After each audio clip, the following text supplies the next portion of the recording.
Hi everyone, मेरा नाम जिनी है। बचपन में ही मेरे पेरेंट्स का डिवोर्स हो गया था, लेकिन जल्दी ही मेरी मॉम ने दूसरी शादी कर ली। इस तरह मुझे अपनी स्टेप सिस्टर वियोला मिली। शुरू में हमारी पटती नहीं थी, लेकिन बाद में हम अच्छे फ्रेंड्स बन गए। एक रात मुझे अपने कमरे में कुछ आवाजें सुनाई दी, जिससे मेरी नींद खुल गई। मैं डर के मारे तुरंत बेड से उठकर खड़ी हो गई और लाइट ऑन कर लिया। अभी मैंने ठीक से अपनी आंखें भी नहीं खोली थी कि तभी धड़ाधड़ मॉम मेरे रूम में घुस गई और मेरे ऊपर चिल्लाने लगी। मैं अभी नींद में ही थी, इसलिए मुझे कुछ समझ नहीं आ रहा था कि वो क्यों चिल्ला रही है। पर तभी मुझे अपने बेड के कोने में एक लड़का दिखा। वो शर्माते हुए खिड़की से बाहर कूद गया। कसम से मैंने उसे पहली बार देखा था, लेकिन मॉम को मेरा यकीन ही नहीं हुआ। उन्होंने मेरी पूरे महीने की पॉकेट मनी काट ली। ऐसी नाइंसाफी की वजह से मुझे रात भर नींद भी नहीं आई। सुबह होते ही मैं वियोला के रूम में गई और उसका दरवाजा नॉक किया। तुम्हारा बॉयफ्रेंड मेरे रूम में क्यों आया था? जिनी, आई एम सो सॉरी। जैसे ही मुझे मॉम के आने की आहट सुनाई थी, मैंने ब्रूस को जबरदस्ती खिड़की से बाहर भगा दिया। लेकिन सेकंड फ्लोर से कूदना उसके लिए ज्यादा मुश्किल होता, इसलिए वो तुम्हारे रूम में घुस गया। तुम्हारी वजह से मैं मुसीबत में पड़ गई हूँ।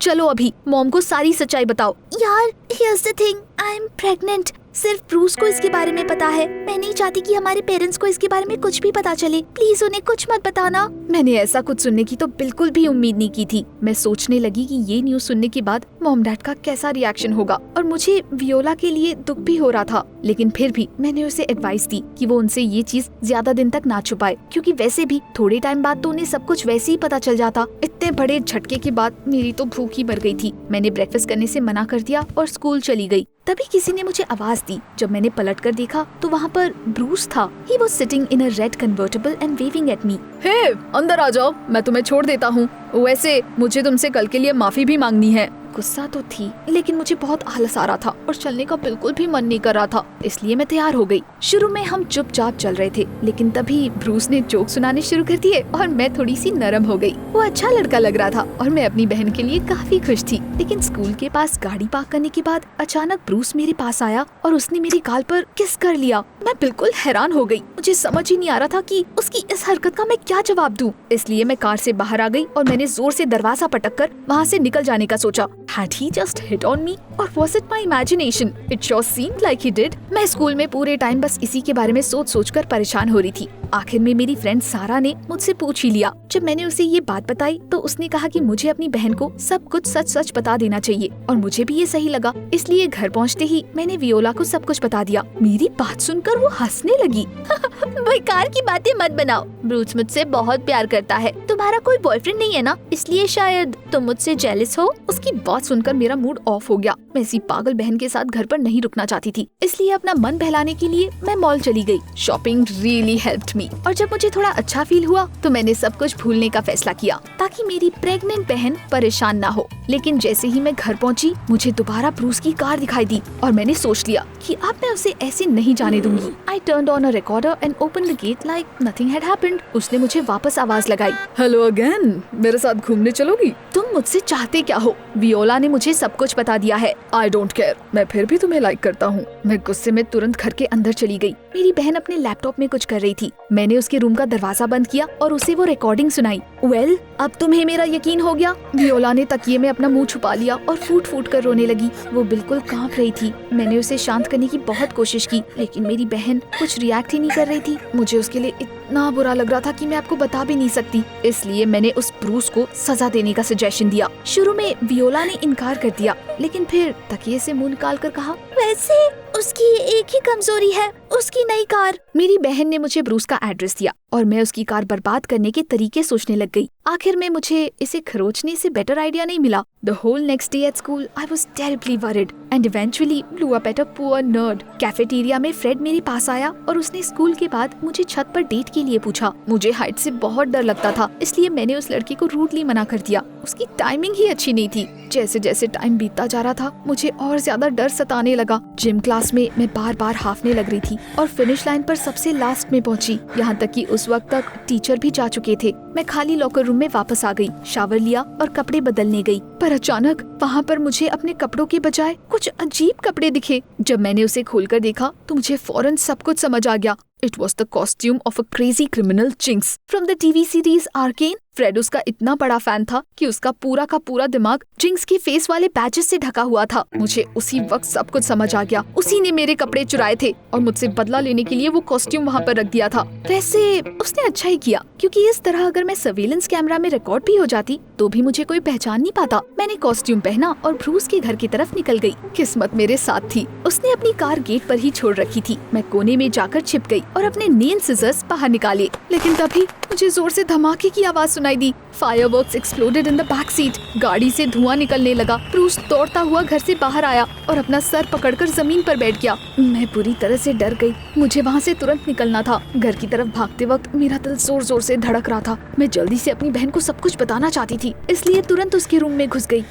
I was around the corner and there was a car, fireworks, a nightmare। तुमने ये क्या कर दिया? मुझे लगा तुम बस उसकी कार को थोड़ा सा खराब करने वाली हो। ये तो बहुत ज्यादा हो गया। मेरी बहन ने एक बार फिर से मेरा यकीन नहीं किया। मैंने उसे बहुत समझाने की कोशिश की कि असल में वहाँ पर हुआ क्या था, लेकिन उसने चुपचाप मुझे अपना टैबलेट पकड़ा दिया। उसमें एक लोकल टीवी चैनल का वीडियो चल रहा था, जिसमें कोई मेरे जैसा स्ट्रेंज आउटफिट पहनकर कार में पटाखे फेंक रहा था। थोड़ी देर बाद पटाखों की आवाज सुनाई देनी शुरू हो गई। अब उस अपराधी को पुलिस ढूंढ रही थी। मेरी आंखों से तुरंत आंसू आ गए। किसी ने जरूर मुझे फंसाया था, लेकिन मेरे प्लान्स के बारे में मेरी बहन के अलावा और कोई कुछ नहीं जानता था। क्या पता उसी ने। क्या तुमने ये किया है? क्यों? तुमने मुझे क्यों फंसाया? अरे ये तुम क्या बोल रही हो? मैं खुद ब्रूस को सजा देना चाहती थी। इसके अलावा मैं पूरा दिन घर पर ही थी। यकीन नहीं आता तो मॉम डैड से पूछ लो। वियोला ने कहा कि मुझे अपने कपड़े बदलकर घर से कहीं दूर भाग जाना चाहिए, क्योंकि मेरा पता लगाने के लिए पुलिस सबसे पहले वहीं आती। लेकिन तभी किसी ने वियोला के दरवाजे पर नॉक किया। हमें मॉम की आवाज सुनाई दी। अब मेरे पास कपड़े बदलने का टाइम ही नहीं था। मैं तुरंत खिड़की से कूदकर बाहर भाग गई।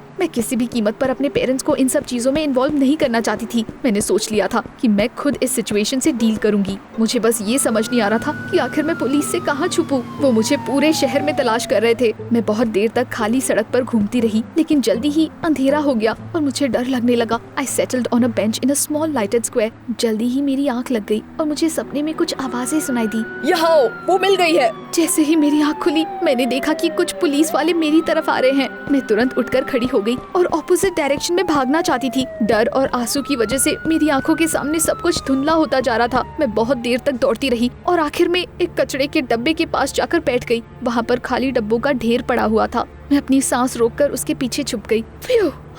लगता है मैंने उन्हें चकमा दे दिया। अचानक किसी ने मेरे फेस पर लाइट चमकाई। मैंने अपनी आंखें बंद कर ली और अपने हाथों से अपना चेहरा बंद कर लिया। प्लीज सर, मुझे अरेस्ट मत करिए, मैंने कुछ नहीं किया, मैं निर्दोष हूँ। उसके बाद आप यकीन नहीं करेंगे, वो पुलिस वाला अचानक ब्रूस की आवाज में बोल पड़ा। अरे वरी मत करो, मुझे अपना हाथ दो। ब्रूस, ट्रस्ट मी, मैंने तुम्हारी कार को हाथ तक नहीं लगाया, मेरा यकीन करो। जिन्नी, तुम्हारी कोई गलती नहीं है, तुम्हें बस कुछ याद नहीं है। वियोला ने मुझे तुम्हारी एमनीशिया वाली प्रॉब्लम के बारे में सब कुछ बता दिया था। अचानक मुझे लगने लगा जैसे मैं कोई सपना देख रही हूँ। तुम ये क्या बोल रहे हो? कैसी प्रॉब्लम? और फिर ब्रूस ने मुझे कुछ ऐसा बताया जिस पर यकीन करना नामुमकिन था। मैं पुलिस एकेडमी में पढ़ाई करता हूँ। 1 महीने पहले वियोला हमारे यहाँ प्रेप कोर्सेज के लिए आई थी। She wanted to get in so much that she asked me to become her tutor। मैंने कुछ दिन तुम्हारे घर पर ही उसे ट्यूशन दी थी और फिर एक दिन मुझे वॉल्स पर तुम्हारी पिक्चर्स दिखाई दी। तुम मुझे तुरंत पसंद आ गई थी। फिर मैंने तुम्हें खिड़की से देखा तो मुझसे रहा नहीं गया। मैंने वियोला से कहा कि वो मुझे तुमसे इंट्रोड्यूस करवाए, लेकिन उसने कहा कि मुझे तुमसे दूर रहना चाहिए क्योंकि तुम्हें एमनीशिया है, तुम हर चीज भूल जाती हो, यहाँ तक कि तुम्हें एक दिन पहले तक की बात भी याद नहीं रहती। बट समहाउ मैं हमेशा से तुम्हें और जानना चाहता था। उसकी बातें सुनकर हैरानी से मेरी आंखें फटी की फटी रह गई। थोड़ा संभलने के बाद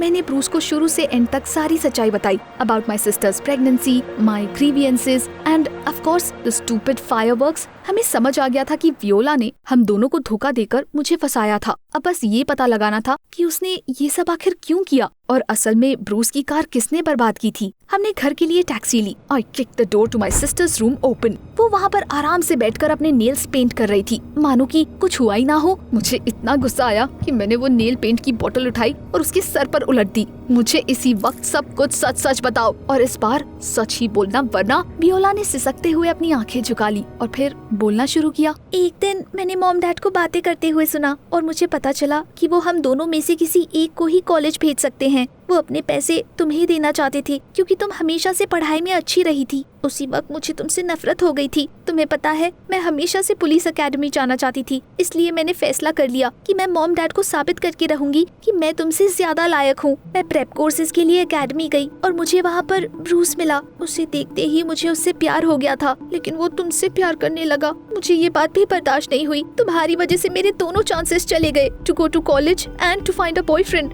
इसलिए मैंने तुम्हें रास्ते से हटाने का फैसला कर लिया। मुझे बस ये नहीं पता था कि मैं ये कैसे करूं। लेकिन एक दिन मुझे पुलिस एकेडमी में एक लड़की मिली। हमारे बीच बातें शुरू हो गई और फिर मुझे पता चला कि वो तुम्हारी क्लासमेट सारा है, ब्रूस की बहन। उस दिन उसके पेरेंट्स ने उसे एकेडमी में अपने भाई के लिए खाना पहुंचाने के लिए भेजा था। मैं सारा की हेल्प से ब्रूस के करीब आना चाहती थी, लेकिन उसने कहा कि वो उससे नफरत करती है क्योंकि उसके पेरेंट्स ने ब्रूस के बर्थडे पर उसे कार गिफ्ट की थी, जबकि सारा को बस एक डायरी मिली थी। हम दोनों तुमसे दुखी थे और इसलिए हम दोनों ने तुम्हें सजा देने का प्लान बनाया। जब ब्रूस और मैं अपने रूम में पढ़ाई कर रहे थे, तभी मुझे मॉम के आने की आवाज सुनाई दी। मैंने कहा कि मॉम इस बात को समझ नहीं पाएंगी कि वो वहाँ पर क्या कर रहा है, और इसलिए मैंने उसे खिड़की से बाहर भेज दिया। I lied that there was an empty room next to mine। उसके बाद मैंने जानबूझकर मॉम को तुम्हारे रूम में भेज दिया। उन्होंने तुम्हारे बेड पर ब्रूस को देखा और तुम्हें सजा दे दी। उस वक्त मुझे लगा कि मॉम डैड अब स्टडीज के लिए सिर्फ मेरे लिए पे करेंगे, लेकिन उन्होंने बस तुम्हारी पॉकेट मनी ले ली। फिर मैंने सोचा कि मैं तुम्हें किसी बड़ी चीज में फंसा दूंगी। मैंने ब्रूस से झूठ बोला कि तुम्हारा दिमाग ठीक नहीं है, और फिर तुमसे भी अपनी प्रेगनेंसी के बारे में झूठ बोल दिया। जब तुम मेरे लिए दुखी हो रही थी, तब मैंने उसकी कार खराब करने का सजेशन दिया। तुम पूरी तरह से तैयार हो गई थी, but I needed something more than that, कुछ ऐसा जिसकी वजह से तुम लंबे टाइम तक घर पर ना रहो। सारा और मुझे पता था कि उस दिन तुम परेशान होगी, इसलिए उस बेवकूफ फ्रेड को तुम्हें छत पर बुलाने के लिए कहा हमने। हमारा अंदाजा बिल्कुल सही निकला। तुमने उस बेचारे को डांट कर वहाँ से भगा दिया। उसे तो ये तक नहीं पता था कि तुम्हें हाइट से कितना डर लगता है। जिम की क्लास के बाद सारा ने तुम्हारा जिंक्स कॉस्ट्यूम तैयार किया, लेकिन तुम्हें लगा कि वो सब पागल फ्रेड ने किया है, जैसा कि हमने प्लान किया था। वेल, उसके बाद तो सब कुछ इजी था। Sara changed into the exact same Jinx costume, planted fireworks in Bruce's car and set them off while you were hiding behind the fence. तो सारा ने डिटेल में उन्हें तुम्हारा हुलिया बताया। उन्होंने तुम्हें ट्रैक करने के लिए कैमरास का यूज किया, लेकिन मैं नहीं जानती थी कि ब्रूस तुम्हें ढूंढ लेगा या तुम दोनों इस बारे में बात भी करोगे। सब कुछ अलग तरीके से खत्म होना चाहिए था। ब्रूस ने मुझे दिलासा देते हुए मेरी पीठ थपथपाई। मैं चुपचाप रूम से बाहर निकल गई और कुछ सेकंड बाद डॉक्यूमेंट्स के साथ वापस अंदर आई। ये देखो, ये मेरी स्कॉलरशिप है। A college found out about my projects and offer to pay for my studies. मुझे पैसे नहीं चाहिए वियोला, और ना ही मुझे ऐसी बहन चाहिए। उस दिन मैंने अपनी बहन और फ्रेंड दोनों को खो दिया। वियोला ने कई बार मुझसे माफी मांगी, लेकिन अब वो मेरे लिए एग्जिस्ट भी नहीं करती। उसके थोड़े टाइम बाद वो अपना सारा सामान पैक करके किसी लड़के के साथ रहने चली गई। ब्रूस भी अपने पेरेंट्स के घर से बाहर आ गया। उसने एकेडमी से अपनी पढ़ाई पूरी की, पुलिस बना और अब अपनी नई कार के लिए पैसे सेव कर रहा है। वो अभी मेरे घर के पास एक किराए का अपार्टमेंट लेने वाला है। उसने कुछ दिन पहले ही मुझे प्रपोज किया था और हम शादी करने वाले हैं। I found out from my mom that Viola had got pregnant from her new boyfriend, and so she waved goodbye to her dream of going to the academy. कुछ दिन पहले वो अपनी छोटी सी बेटी के साथ हमारे घर भी आई थी। उसने मेरे नाम पर बेस्ड उसका नाम जीनी रखा था। उस दिन भी वियोला ने रो रो कर मुझसे अपने किए की माफी मांगी, लेकिन मैं उसे माफ नहीं कर पाई। बट मुझे लगता है कि शायद एक दिन मैं उसे माफ कर दूंगी। चलो मेरी छोड़ो, आपके रिलेशनशिप्स कैसे हैं अपने सिबलिंग्स के साथ? मुझे नीचे कमेंट्स में जरूर बताएं।